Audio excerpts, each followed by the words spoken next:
দর্শক আসসালামু আলাইকুম। চট্টগ্রাম বন্দরকে অনেক ব্যবসায়ীরা গ্যারেজ হিসেবে ব্যবহার করত। বিদেশ থেকে তারা গাড়ি কিনে নিয়ে আসতো, ইম্পোর্ট করতো গাড়ি, শয়ে শয়ে গাড়ি। এই গাড়ি ইম্পোর্ট করে তারপর তারা চট্টগ্রাম বন্দরে রেখে দিত। ওখান থেকে তারা ইচ্ছা করেই গাড়িগুলো খালাস করতো না। কী কারণে করতো না? যদি আপনি একটা গাড়ি চট্টগ্রাম বন্দরে ইম্পোর্ট করে রাইখা দেন, সেখানে ডেইলি একটা গাড়িতে চার্জ দিতে হইতো 10 টাকা মাত্র। তো যখন আপনি বড় বড় গাড়িগুলো নিয়ে আসবেন, সেটা যদি আপনি চট্টগ্রাম বন্দরে রাখেন, আপনাকে পে করতে হইতেছে কত? 10 টাকা। আপনি ঢাকা শহরে আনলেন না, কারণ ঢাকা শহরে যদি আপনি 100 গাড়ির মতো নিয়ে আসেন, এই 100 গাড়ি রাখার জন্য কত রকমের বড় একটা স্পেস আপনাকে ভাড়া নিতে হবে, এবং ভাড়া নিয়ে সেখানে গাড়িগুলো রাখতে হবে, এবং সেই গাড়ির আবার সিকিউরিটি দিতে হবে। বড় রকমের একটা হিউজ, সেক্ষেত্রে এক একটা গাড়ি ডেলি 500, 700, 1000 টাকা খরচ হয়ে যায়। তো এই জন্য ব্যবসায়ীরা কি করতো, ওই চট্টগ্রামই তারা গাড়ি রাইখা দিত।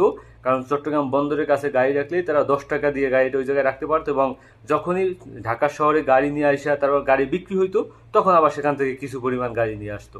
মানে চট্টগ্রাম বন্দরকে, পোর্টকে তারা তাদের ব্যবসায়িক প্রতিষ্ঠান হিসেবে ব্যবহার করছে। যে কি, আমি গাড়ি নিয়ে আসছি, ওখানেই রাখো, তুমি প্রতিদিন আমার কাছে থেকে 10 টাকা নাও।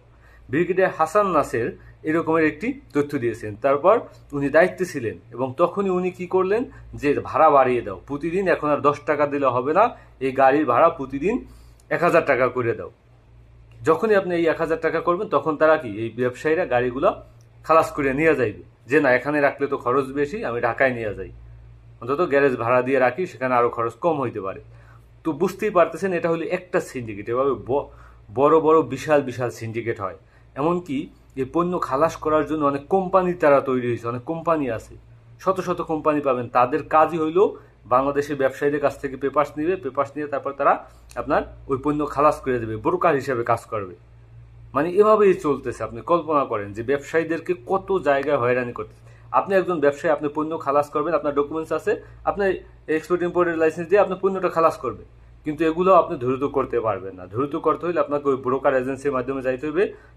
তারা কি করে, তারা আবার ওই যে যেখানে অফিসাররা আছে, যারা বন্দরের সাথে যুক্ত, তাদেরকে গোষ্ঠী দিয়া আগে পিছনে করে ফেলাইবে। একটা জাহাজ যখন আসে, 10টা জাহাজ আসলে সিরিয়াল বাই সিরিয়াল কিন্তু জাহাজগুলো খালাস করা হয়, কিন্তু না, এখানে আপনি বিভিন্নভাবে সিস্টেমেটিক করে তারপর কি পিছনের জাহাজটা আগে খালাস করে দিতে পারবেন। এভাবে বিভিন্ন রকমের কারিশমা এই বন্দরে হইতো। অনেক সময় আপনারা এবারই দেখেছেন যে তেল আমদানি করে তারপর জাহাজ নদীতে ভাসাই রাখছে, তেল খালাস করে দেয়। বাংলাদেশে ইচ্ছা করে তারপর তেলের সিন্ডিকেট করছে, যে বাজারে তেল নাই। পরবর্তীতে দেখা গেল যে তেল ভর্তি জাহাজ নদীতে ভাসতেছে, এবং এক একটা জাহাজ যদি আপনি খালাস